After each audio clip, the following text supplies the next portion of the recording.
Jai Gurudev. Jai Masters. Sometimes it's good to start at the bottom where we are and discuss working our way on. Sometimes it's refreshing to discuss where we could be and find out what we're not. What would happen if your mind wasn't talking all the time? Let's just honestly ask that question. What would happen if your mind wasn't talking all the time? What you would find is that you're present in the moment because there's nothing distracting you. Your consciousness is going to be aware of something at all times. That's the nature of consciousness. The nature of light is it shines on things. The nature of consciousness, it becomes conscious of things, aware of things. If your mind is talking, and it is, all the time, it distracts the consciousness so that that becomes what you're aware of. If you go into a restaurant, you don't experience the restaurant. You experience what your mind is saying about the restaurant. What are they serving? Do you like it? Is the music too loud? Is anybody smoking? Is it vegetarian? Is it the same chef as the time? There's just this dialogue going on inside. And so your consciousness is aware of that dialogue. How do you know you're aware of that dialogue? Because you hear it. If you weren't aware of it, then you wouldn't be aware of it. But you are aware of it, aren't you? All right? There's nothing wrong with it. This is not about right or wrong. It's just, if that is going on inside, it's like if you're trying to listen to music and there's static on the radio. Nothing wrong. Static's not evil.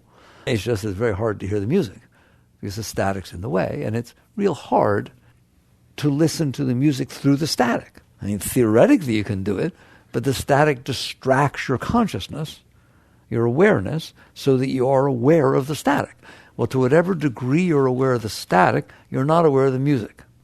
To whatever degree you are aware of the dialogue that is going on inside your mind, you are then not aware of the circumstance, the situation, the reality, the experience that is unfolding in front of you. It's just that simple. There is a direct trade-off between how much you are listening to your mind and how much you are experiencing what's in front of you. In a moment, we'll talk about, well, maybe it's necessary to listen to your mind. We'll talk about that. I wanted to start at the top. What would happen if it wasn't talking? You would walk into the restaurant and you would experience what was there. Not judge it, not discuss it, not see if you like it, not see if you don't like it. Just experience it. Well, there are times, few, but there are times where you have that experience. Sometimes you're driving down the road and things are in your mind and you turn the corner and the sun is setting or the moon is rising. And it's phenomenal, isn't it? It's just right at the road in front of you and it's giant, like the harvest moon, right? And there's all these colors in the sun, purples and everything, and it takes your breath away. It doesn't just take your breath away, it takes your mind away. During that moment, when your breath is taken away, you are maybe even as much as 100% of your consciousness is experiencing the experience in front of you. How's it feel? You call it a spiritual experience. You go back and write in your diary. You tell people about it. You want to go have it again. It's like, oh my God, it made my day. But it was 10 seconds, doesn't matter. That's how powerful having the experience is compared to listening to your mind. Sometimes it's not a sunset. Sometimes you're in the arms of someone who you feel so close to and you melt in that intimacy. And the next thing you know, you come back and you don't know where you were and you couldn't care less. And maybe you've experienced that. You just melt into the moment because you're so comfortable and safe and open to the moment that your mind is not saying anything. So there are these moments that you experience where the mind stops, where your consciousness experiences the reality that is unfolding in front of you. They're what Maslow means by a peak experience. They are what you look for in life. You go your entire week, so maybe you have a weekend, so out of your entire weekend, maybe 10 minutes, maybe you can have a special moment. They're called special moments, aren't they? They're spiritual. What do you think happens when somebody happens to have a deep meditation? Their consciousness does not have to be aware of their mind. At that particular time, what the consciousness is aware of in the highest meditation is the consciousness is aware of being conscious. It doesn't think about it. It's just, everything stops and it's just there. And it's so peaceful, so beautiful.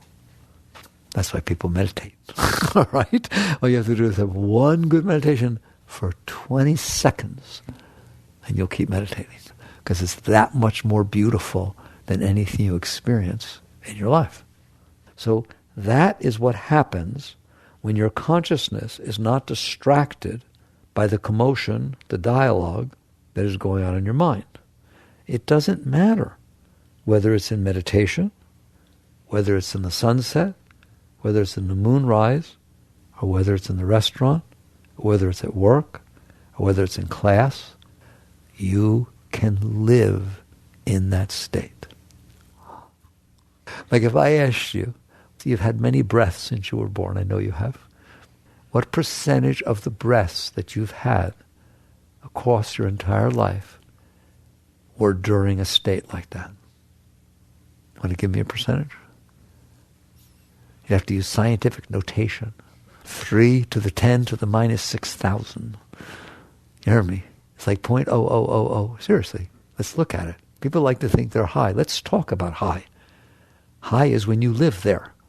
High is that's what happens when you wake up, and that's what happens throughout your entire day.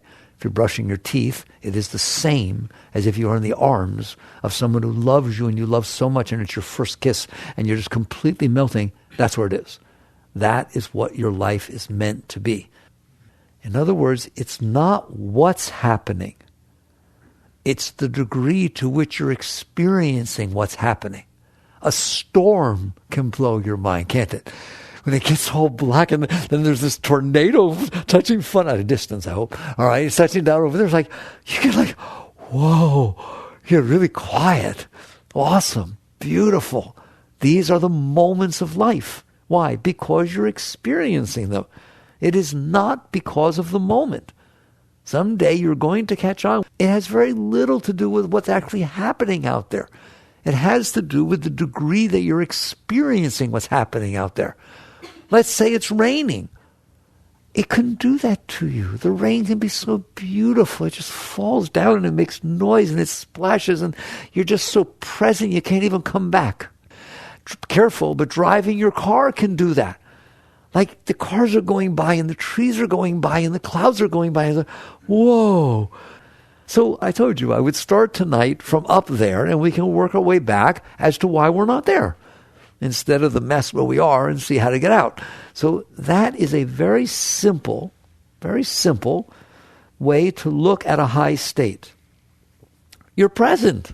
You're there. Your consciousness is not distracted by the noise that's going on in your mind. Therefore, your consciousness is able to experience the fullness of what's taking place. I am telling you, you can look at a color and have trouble coming back. I could play one note on this piano and you'd go into ecstasy and wonder what I played. It must have been Beethoven. If you are willing to merge your consciousness into the moment, the sound, the sight, color, shape, doesn't matter, you're gone. It's a beautiful, precious experience. I'm not asking for much. I just want you to have that all the time. Now, why don't I have that all the time? Surely you have experiences unfolding in front of you, colors, shapes, sounds, all the time, don't you? Why is it not doing that to you? There's only one reason. Because of the noise of your mind. The noise of your mind is distracting your consciousness so that you're experiencing that. So you could say to me, you're logical people, well, if I'm fully experiencing the noise of my mind, why isn't that beautiful? Why is that not the same as experiencing the sun or experiencing anything else? Okay, well, it has a little something to do with what your mind is saying and why it's saying it. Like I'm telling you, If I could create outside almost every moment of your life the things that bother you the most, whatever experiences you had in your life that were traumatic to you, that were problematic to you, that were scary to you, that hurt you, that were difficult to experience, if I could remind you of those all the time, what would your life be like? I'm going to be a mean guy and just make it so that every time you look around, something like that is reminding you of who died and who dumped you and what happened and parents were fought and it scared you and they got divorced. Oh my God, all these things just constantly going on in front of you. You'd have me arrested. That's not nice. Don't do that to me. That is what your mind is doing to you. And don't you doubt it one iota. That personal mind, I'm not talking about when you're thinking about math or something like that. I'm talking about just the everyday chatter, the dialogue that is going on in your mind, got there somehow, because it is not natural. That is not supposed to be going on in there. There's a reason that there's all that noise. What is that? In the past, you've had experiences that were not comfortable to you. You didn't digest them. They got caught inside your mind. You know they did. All right? They're still in there. They are trying to release themselves. It's like trying to put your finger over a tea kettle that's whistling. Don't do it. The energy needs to go somewheres. It's going to cause trouble. If you store all these events from the past that you are uncomfortable with, anything from really, really difficult things to the fact that the food when you ate last time was bitter or wasn't cooked exactly the way you like it, every little thing. Do you think you don't store that? Hey, you want to go over and eat it at so-and-so? Nah, no. Last time I ate that, oh no, I don't want. That was 4 years ago. It changed hands. No, I don't want to go. Why? It has nothing to do with reality. It has to do with the fact that you stored this inside your mind. It's irrelevant. It's not meaningful, but you did. And now that you've stored that inside your mind's not going to let you eat there. All right? And if you do eat there, it's going to complain every single step of the way. It's going to say, I know this is going to be bad. I'll do it because they want to go. But I'm telling you, this is going to be terrible. That's what it's going to do. Isn't it? Okay. So why is it doing that? Is it evil? No. You have stored this. I always beg you to understand one thing. You did it. It is not the natural way of things. You stored inside of you bad events that happened to you before. But they did happen. Yes, they did happen. But nobody made you store them. They're over. They happened. They're gone. You're not in a restaurant anymore for 4 years. It doesn't need to be inside of you. There's no reason to store. I'm going to discuss this at length. I've checked it very carefully for many years. 45 years I've watched this. There is no reason for that to be stored inside of you. It is not doing any good in any shape or form. Period. Nothing. It's like if you had a bad meal at a restaurant 4 years ago, you're not eating anymore, and it's not sick anymore. So now it's over. You didn't feel good. You didn't like it. Not even sick. You just didn't like it. Okay? That's done. Now have your next experience. Don't store that. But what happens if I need to have it? Why would you need to have it? Well, maybe somebody will ask me to another restaurant and maybe it will be bad. You don't know. Why are you doing that? Now you're going to destroy your experience of every restaurant because once you went out to eat and it wasn't the way you wanted. No, I like to eat at home. Okay. It's limited your life. So it is not the experience that matters. The experience did not mess you up. The fact that you stored it inside, that's what messed you up. You didn't let the experience be over when it was over. I'm telling you, that's the theme of this thing. You got to get that. You can't say the experience did it. No, the experience is over. It doesn't keep happening over and over again every minute of every day. Even divorces. Why did you bother getting divorced? You didn't get divorced inside. You're still doing the same arguments over and over again. It's just amazing. Fine, you got married, it didn't work out, you got divorced, fine. You don't want it in there anymore. It's gone. Thank God, muzzle tough, gone. Bye-bye. It's over, sign the paper, right? Why did you bother getting divorced if you're going to continue to let that bad relationship run your life? And you know it will, because you're going to store every single thing in there that you didn't like. You're going to store every fight you had. You're going to store every little nuance about that person. And now when you start to go out with somebody else, your mind's going to say, oh my God, that's just what Tom did. He's just like my ex. No, he's not. He didn't even know your ex. He's not anything like your ex. You're like your ex. Because you stored it inside of you. And now the events that are happening outside are stimulating those thought patterns, and you're projecting them onto the situation. This is why your mind talks all the time. You have stored this stuff from past experiences inside of you. It will not stay in there. It is not natural. It has energy. It needs to release. Therefore, it keeps coming up in the form of that dialogue, in the form of what I like and what I don't like, and what should be happening, and where am I going to be comfortable, and do I want it? Just all the noise. You know what? When it says, what do I want, what do I not want? You know what it's really saying? I don't want to have that experience again. I don't want to have that experience again. What? The one I stored in here that's now making my mind decide what it likes and what it doesn't like. So either I don't want to have the experience again, or I do want to have the experience again. See, to me, like and dislike, exactly the same. There's no difference between like and dislike. Why is that? If you don't like something and you store it inside of you, it will ruin your life. If you like something and you store it inside of you, it will ruin your life. Maybe we should discuss that. Something took place. Somebody came up and talked to me, and they weren't nice. They weren't feeling good. It wasn't a nice experience. So I stored that inside of me.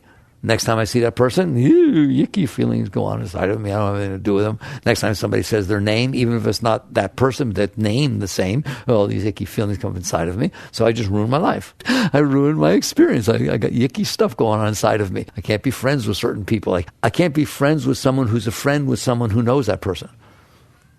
Don't kid yourself. It gets really messy, all right?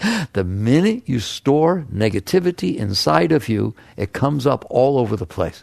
It just like spreads out. Next thing you know, it's causing disturbance. All right. So that's why if you store things that you don't like inside, eventually you'll store enough of them where you'll be afraid to go outside. You're afraid to meet people, afraid to give talks in public, afraid to put your clothes on because you might be wearing the wrong thing. Change them 6 times before you go out. Afraid to have your hair done, because it might not come out the way that somebody might like. And you know a lot of people. So there's probably no way they all would like it. So now you're really neurotic about it.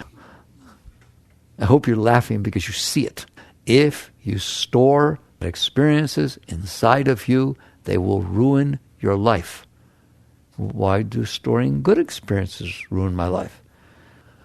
When you were 14 years old, you had a relationship with some guy, and it was just really cute and really beautiful. And then his parents moved away before you had your first fight. So you didn't know about those. And he went away, and his name was Peter. And Peter is like, whoa. And it was really neat. And he used to give you little things and do little special things. And he'd call like 15 times in a row. He was 14, you know. And all this stuff was going on. And you got this thing inside of you. Well, isn't that sweet? No. Well, you mean my relationship with Peter wasn't sweet? No, your relationship with Peter was beautiful. But I don't want you going out looking for Peter again in every single relationship you have. I don't want you comparing at all, ever, how Peter was versus how your 32-year-old person is. All right? I'm not interested. You've stored this thing inside of you, and you know what you said when you stored it inside of me? This is what I want. You know what you said when you stored the bad thing inside of you? This is what I don't want. Very simple, isn't it? This is what I want. This is what I don't want. That's what happens when you store them inside. They automatically determine a value system inside of you that says, this is how I want people to be. This is how I want things to be. This is what I don't want to happen, and I don't want people to be. Now what happens? You can't walk into the world.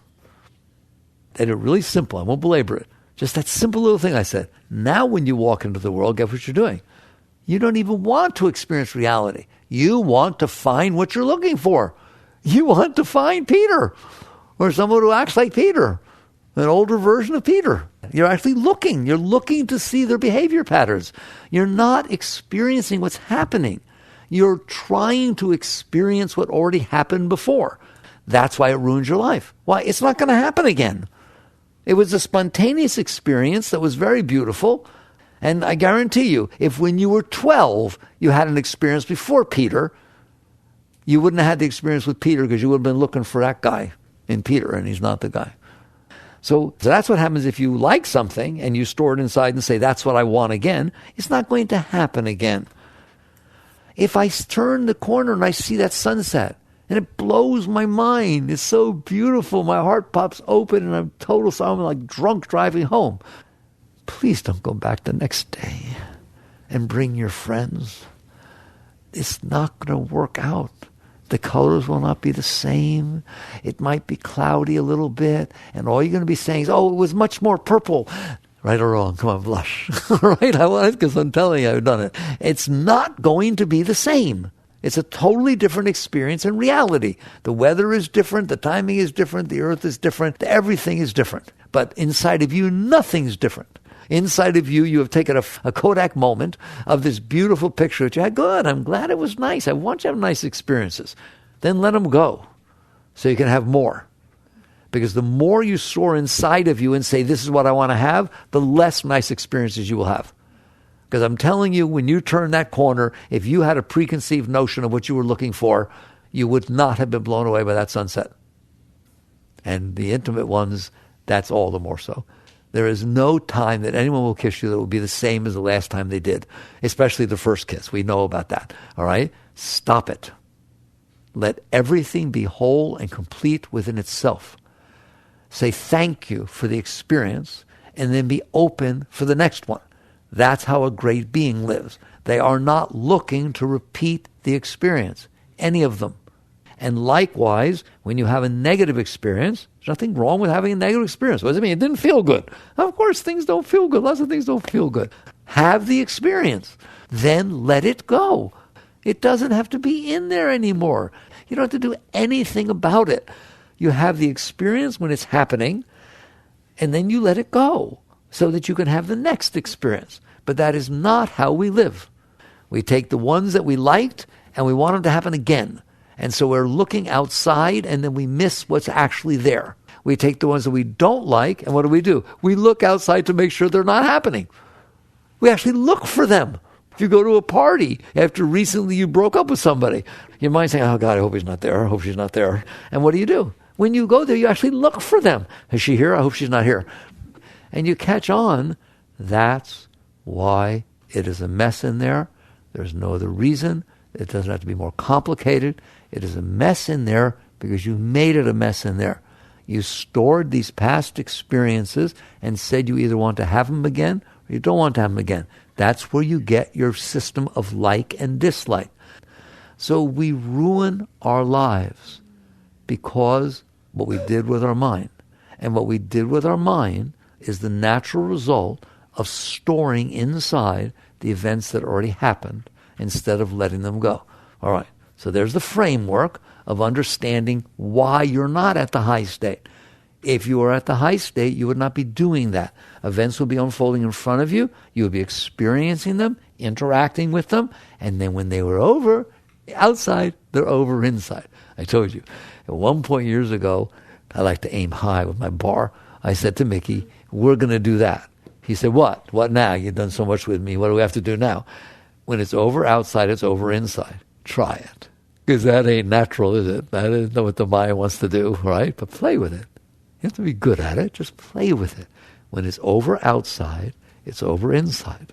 When it stops raining, there's no noise. When the relationship is over and there's some disturbance, then it's over. Give it a little time, and then it's over. It's not going to be in there for the rest of my life. There's no way ever that that's taking place. You got to get serious. You wouldn't keep eating food that made you sick, would you? No. Why do you keep doing something in your mind that's making you sick? And so you wake up. All right.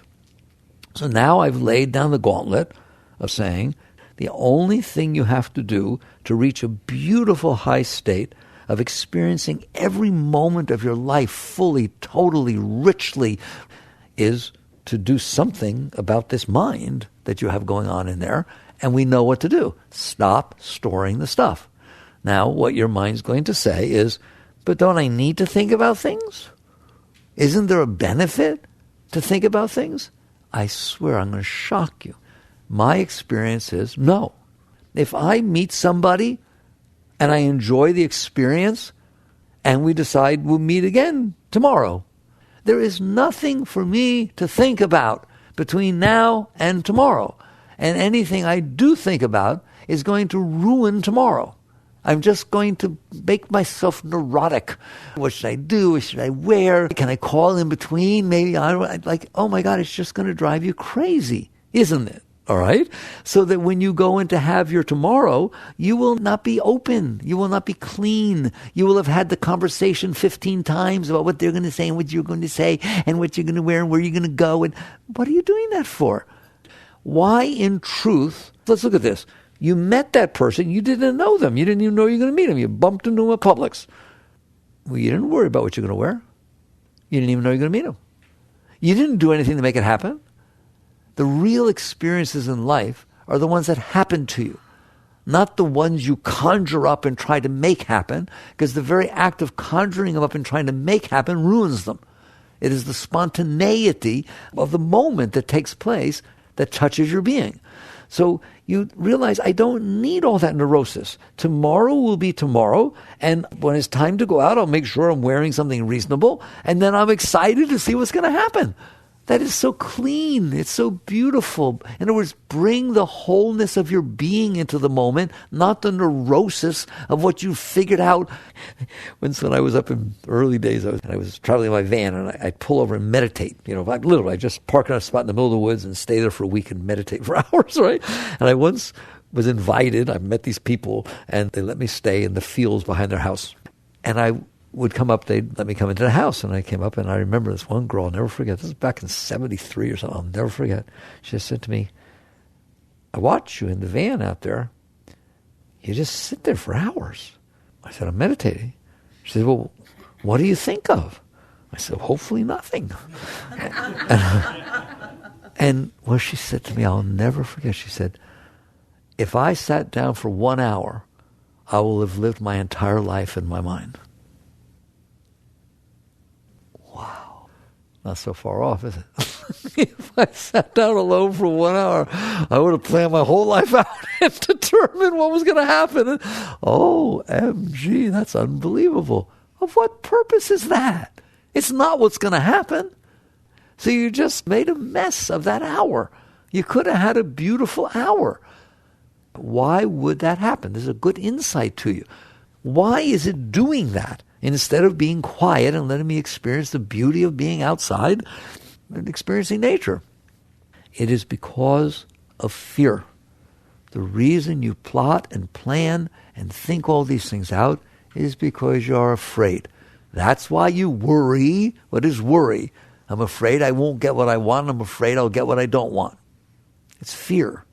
What is all this planning and plotting? Oh my God, I got a job interview. What will I say? What if he asks me this? What am I going to do? What should I wear? What if I'm uptight and I'm afraid to talk? And I get like that sometimes. What are you doing?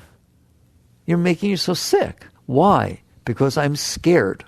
You need to give a talk in public. You're going to give a talk in school or business or something like that. You know the material. You wrote the material. You're the person, right? So you're going to go up there. What's your mind doing? What if I blow it? What if I forget? Oh my God, sometimes I forget things. What if I forget in the middle and they will laugh at me? And, oh my God, this could be terrible. What are you doing? I'm being afraid. I'm telling you, the vast majority of every single thing that personal self is talking about is the expression of fear. I am not okay in here, and I'm afraid, and I'm trying to think my way through it. If I think enough, I don't have to be afraid. You're completely wrong. If you don't think and you bring consciousness to bear and you be present in the moment, you're bringing the highest part of your being into the job interview. You're bringing the highest part of your being into giving the lecture publicly. Now, I'm not telling you, if you don't know the material, I'm talking about the personal mind, not the intellectual mind. If you don't know the material, study the material. But while you're studying the material, don't say, oh my God, what if I forget this? That's the personal mind. Studying the material is your intellectual mind. Of course you're supposed to be prepared. Of course you come into the moment to bring the best that you have. Nobody's saying you don't use your mind. We are talking about the static, the personal mind that is in there worrying about what you're doing and what you're not doing and whether you blow it and what do you want and what do you not want and why can't I have it, blah, blah, blah, blah. That thing is ruining your life.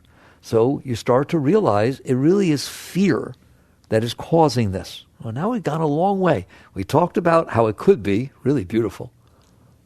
Really beautiful. When you go to give that talk to your class or business, whatever it is, it should be one of the neatest experiences you ever had. There should be this enthusiasm and joy. I can't wait to get there and share with the people. That's what you're doing. You're not really going there so they like you, right? You just get to the point. You look at the difference between the personal and the impersonal. When you go to work, you are not going to work to be liked by the other employees. It's not a social event. You are going to work to do the work. You are going to school to learn the lessons. You are doing your talk in order to communicate to people. When you make this impersonal, it becomes so beautiful. Each and every experience in life is an opportunity for you to give of yourself. It's an opportunity for you to participate in the dance of life. Your personal mind is not helping you participate in the dance of life. It is making you so you can't participate in the dance of life. You're going to find out. It'll take you a while, but I've experimented with it. There is no place for that personal self. All it is doing is interfering with your life. It's telling you it's helping with your life. Call Paul and see if he knows what Joan said to Mary, because I got to know what it is. Why do you have to know what it is? Why do you have to know what Joan said to Mary? Well, it might not be nice, so what? No, I don't know. In other words, you're scared. You're scared and you want to control the situation and you think that you can do all these things and that somehow that will make you safer. All right? A wise person would not play any of these games ever, not even for a billionth of a second. The world unfolds the way it does. In front of me is what I am supposed to be dealing with, not worrying about what everybody else is doing, etc., etc.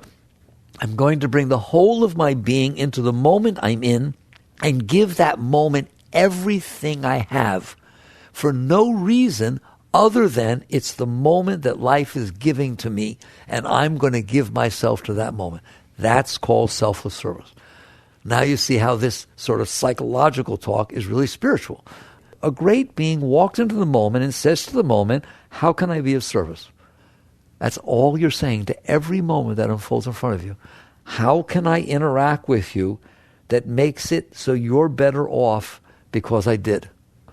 There are going to be moments that pass in front of you, every moment, aren't there? Moments. There's something in front of you. A whole lot of things aren't in front of you, but there are certain things in front of you. There's no reason to give yourself to the things that aren't in front of you. You can't. They're not in front of you. If you're dealing with something that's not in front of you, you're dealing with your mind. So you deal with what's in front of you, like an athlete. Athletes are taught to bring their whole being into the moment where they are. You watch a football game, you watch the quarterback, you watch a cornerback in defense. They better be there. They better not be thinking about what they did last time. They better not be worrying about whether the other person is going to catch the ball. They better be present in that moment. It's called being in the zone. What does it mean I was in the zone? There was nothing else going on except the club, the ball, and the pin. That's it. That's exactly what the zone is. You should be in the zone every second of your life. Otherwise, you are not giving the best that you have to your life. But your mind thinks that by thinking about it and worrying about it and plotting and planning and conniving, that that's the best that you have. No, it's the opposite. Do you see that? Because your mind's going to argue back. It's going to say, no, I need to worry about this. You don't ever need to worry. Worry destroys you. Just go into sports and worry. Worry that you won't be good enough. Worry that the pass might not go where you want it to go, so you're afraid to pull the trigger. In football, they talk about it all the time. It's really zen. The quarterback throws an interception. They say he's got to have a short memory. He can't, because he's going to have to throw that ball instantaneously, intuitively, when he goes next time. He can't be thinking, oh my God, the guy intercepted last time. He can learn from it. He can learn to be more careful. He can learn to lead the guy better or something like that. But he can't be thinking about being afraid that's going to happen, or he will ruin his flow. It's the same for you every moment of your life. If you are not present in the moment, giving the whole of your being to the moment that's unfolding, but are instead worrying about what happened before, past stuff, like and dislike, you have no idea how good you are. Almost everybody is 10,000 times better than they think they are. Because they're busy thinking, right? Because you have this handicap. How much better is the music when there's no static? I can't even say 10,000. It's 100,000 better, isn't it? How much better are you when there's no static? Wait till you find out. In every single thing you do. Business, relationships, sports, everything. All right? Whatever you do, you are better off doing it. Putting the whole of your being into what you're doing than you are having stored all this stuff from the past of what you like and dislike and trying to make the moment that's unfolding in front of you match the junk that happened to you or not match from before. All right? And if I'm making a point out of it because you're going to watch, you're going to see that's all you do all the time is be afraid that it'll be like last time or excited because it'll be like last time. And then the truth is you don't even stop with just reacting whether you like it or not. You're much more Western than that.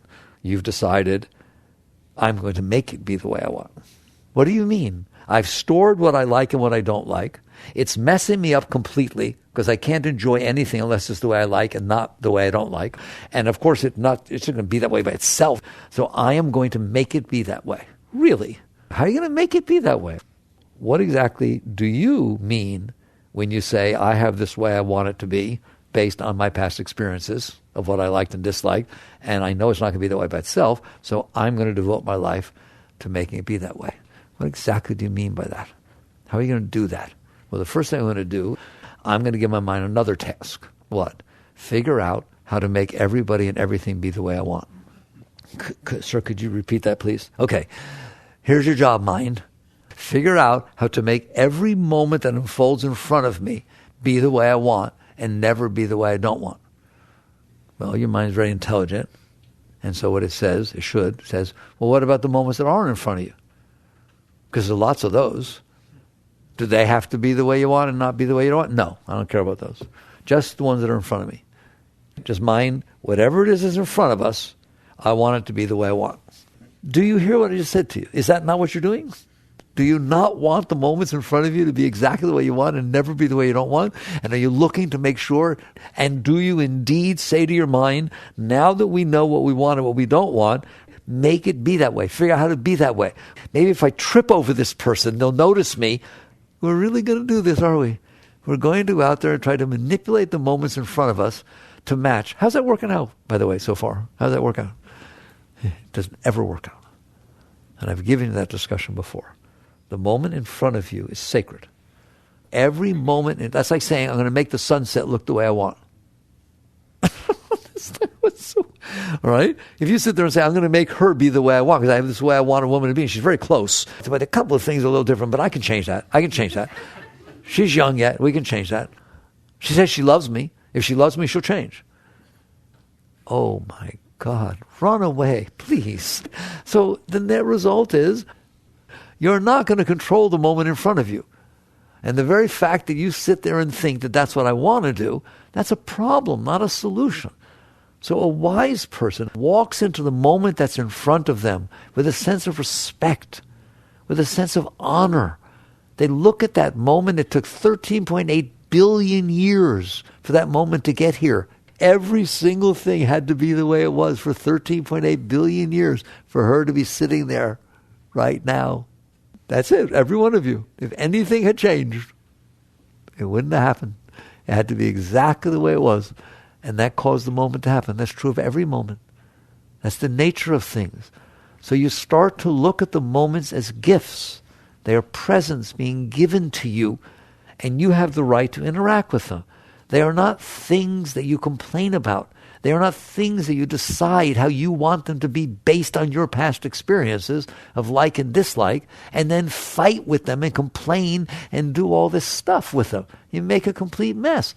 So we're back to, how does one live a high life? Stop storing the stuff inside. That's the only rule you need, and all the rest will happen. What do you mean? If you don't have a way you want it to be, you will experience the way it is.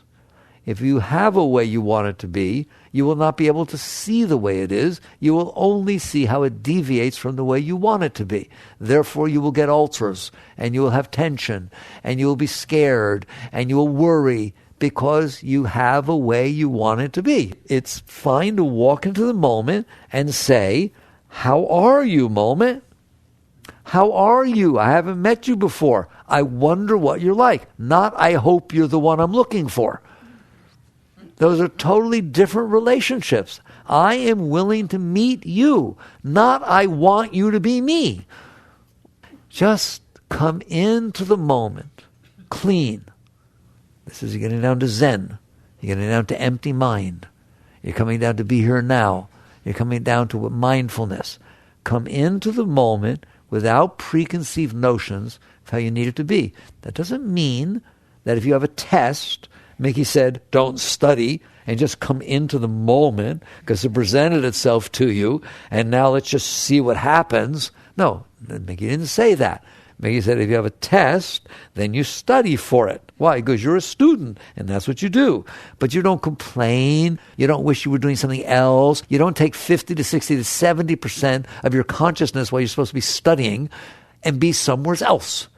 Have you ever sat there and read and realized you didn't read a single thing for 4 pages and you have to go back? You are out on a date or wondering about the last date you had or what's going to happen there. All right, this is what I'm talking about. How much of your life are you wasting in your mind? You are not going to like the answer, right? That's the first stage is, oh my God, really? 60, 70% of my life I've wasted by thinking instead of experiencing? And the answer is yes. And therefore you can't be as good as you would be. So you start to work with this. How? There's so many ways you can meditate, and you should. You meditate, you do mantra. There's so many different things to do. Yoga, whatever it is, all right? In the end, you meditate all you want, do all the mantra you want, you're going nowheres if you continue to store your past experiences inside your mind. You need to get to the point where you stop storing what happened a moment ago inside of you. Don't worry about what you've already stored. We'll deal with that in a minute. Just right now, the moments that are unfolding in front of you, honor them, respect them, appreciate them, pranam to them, and kiss them goodbye. Okay? And see if you can start practicing not storing your likes and dislikes inside of you so that they continue to ruin your life. Just start practicing with that. Well, what about all the stuff that I stored from before? Don't worry about it. Don't think about it. Just do what's in front of you. Neutralize the experiences that you're having so that you're not storing these things inside of you. If something nice happens inside of you, what do? Renounce it? No. If something nice happens inside of you, experience it and then say thank you. Thank you. Thank you means it's over. I'm ready for whatever the next thing is. Don't hold on and wait till it happens again, right? Just experience it and let go. Kiss it goodbye. Say thank you for sure. If something not so nice, I know not so nice happens, right? It comes in, it doesn't feel so good. If something not so nice happens, it comes inside of you. Deal with it to the best of your ability. While it is in front of something, stay in front of you for a while, right? It can be a while. Deal with it. Deal with it. All I'm begging you is when it's over, it's over. You settled your problem. This happened, that happened. You had a bad relationship. It broke up. This, whatever it is, there will be a time in which it's over. And so now it's not in front of me anymore. And so, and it doesn't have to be like a big thing. It can be breaking into tiny little pieces. This person that was causing me trouble, she's still going to be there tomorrow, but she's not doing the same thing right now in front of me. That part's over. She said something not so nice to me, then it's over. So you let it go. You neutralize it. You do not build it inside of you. All right? I'm telling you, unless you do that, all those practices you do are not going to do anything. They're nice. It's good.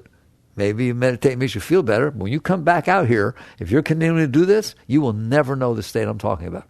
And if you do, you'll know it for a moment, and you'll talk about the good meditation you had. I'm not interested. I want it to be your state of being. I want you to enjoy every single moment of every single second of your life. How's that? I like you. I want it to be like that. And I know it can be like that. So you practice letting go, and you know what I mean. You know the mind don't want to let that stuff go, right? One thing I do with my mind, I watch it, is you have a conversation with somebody. Okay, yes, I shared my opinion. You share your opinion. We talk, whatever. And now you're gone. How come it keeps going on in the mind? Well, it keeps thinking about what you could have said. It keeps thinking about, did I say the right thing? Were they happy with it? Or whatever it is, typical stuff. No, it's over. When the conversation's over outside, the conversation's over inside. Because if you think you're helping anything to redo and do all this junk inside your head, you're not. So you start practicing this little by little. You can also meditate. You can also do things. It's helpful to get that center, stay clear. But you better do this. Now what's going to happen? You're going to learn to do this. Little by little, you're going to learn.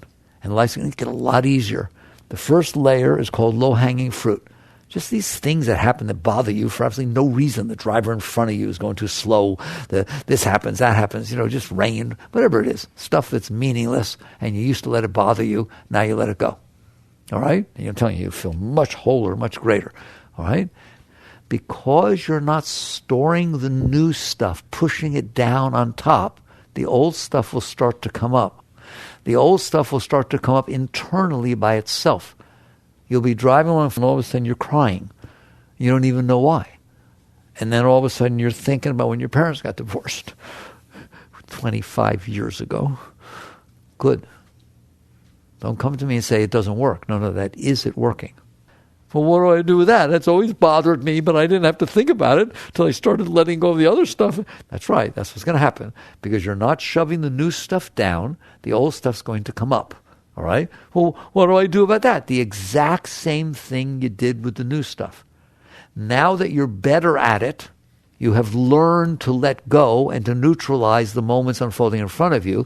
This is just like another moment folding in front of you. You will know how to let it go now because you've been practicing. And believe it or not, it is so perfect that nothing will come up except in the exact order it needs to and is ready to, and all you have to do is practice neutralizing, releasing. I do not want you inside of me. I don't want new stuff inside of me, and I don't want the old stuff inside of me. And when I'm telling you, everything, when it comes up, let it go.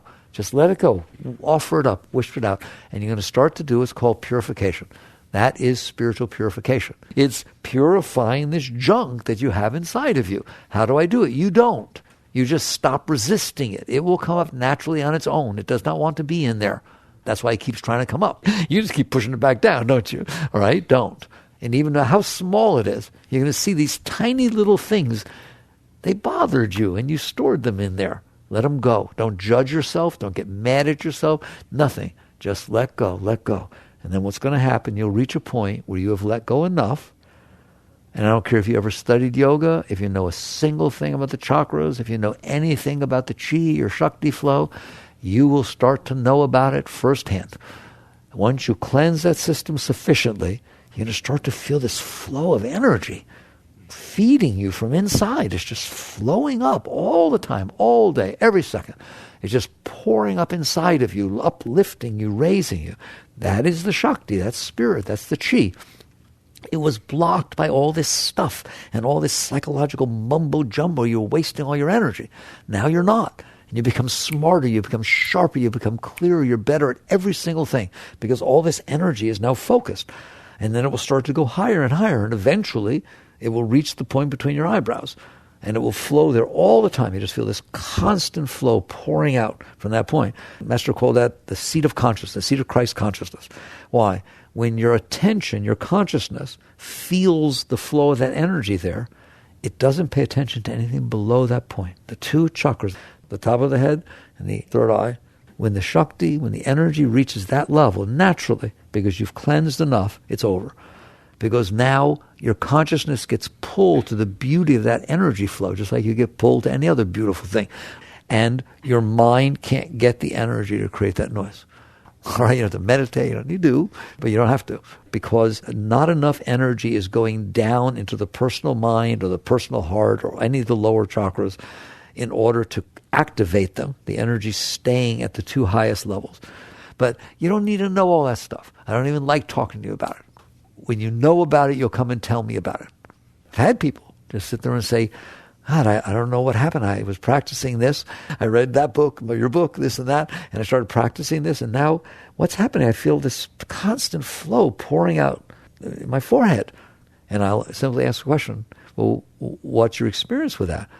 Whenever I pay attention to it, my mind stops. Of course it does. because you're paying attention to a higher energy. The mind needs the energy lower in order to do that. So all your spiritual path, your personal life becomes beautiful, your relationship life, everything becomes beautiful, your business life becomes beautiful, and now your spiritual life, the more you let go, and you'll reach a point where enough joy and ecstasy and love pours inside of you, and it becomes so beautiful that it becomes your whole life. All this happens very naturally. It's not a forceful kind of a thing.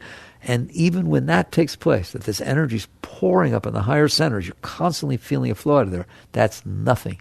That's like your launch pad.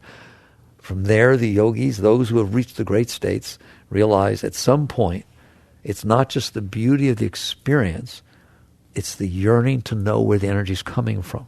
What is the source of this beautiful love and beautiful energy? And so you relax back into the source, and it will take you. That's why the Shakti will take you the whole way. Spirit will take you the whole way. They asked Christ when he was leaving. The disciples said, you taught us all this stuff, and we really don't understand a whole lot of what you talked about, right? And now you said you're going to leave. Well, how will we get there? We don't have a teacher. You are our teacher. You are our master. You taught us all this stuff. How will we get there? What did he say? I'm paraphrasing. I will send unto you the Holy Spirit, the great Comforter, and through this all things shall be revealed unto you. That's the Shakti. That's what we're talking about. By the time that energy starts flowing, and it is the great Comforter, you just feel ecstasy, joy, love pouring up inside of you all the time, then you fall into it. It will teach you everything you need to know. It will take you the entire way. All right? So we went from high down as to why we're not there. You see why you're not there, don't you? You made a mess in there. Well, you got to clean up. All right? And now you talk about real high. Very good. Work on these things. Jagrata.